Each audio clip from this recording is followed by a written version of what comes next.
और यूं नाजरीन ये इलेक्ट्रिक पोल नस्ब होने का मरहला एक हद तक तय हो गया और अब इसकी फिटनेस और इसको वो लेंटर्ड करना, इसकी बेस को, वो काम बाकी है। और ये मामला इस वक्त जो हम देख रहे हैं ये जस्टिस राजा सईद अकरम जुडिशल कॉम्प्लेक्स समानी का है, जहाँ पे ये पोल नस्ब किया गया है आज इस वक्त। और इस पोल की वजह से यहाँ जो इलेक्ट्रिक के मामलात थे वो एक रुख पकड़ेंगे, जबकि दूसरा पोल कुछ देर पहले ये एसी ऑफिस के बिल्कुल, ये एसी ऑफिस के सामने और वकला चैम्बर्स के साथ,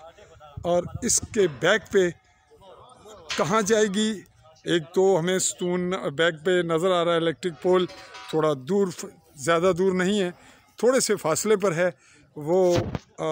ये है लोकल गवर्नमेंट के ऑफिस के अंदर। अब इस तमाम सूरत हाल को हम इस तनाजुर में लेंगे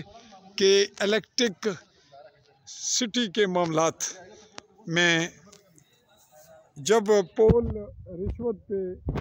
मिलेंगे, सियासी रिश्वत की बुनियाद पर, तो मुश्किलात तो होंगी।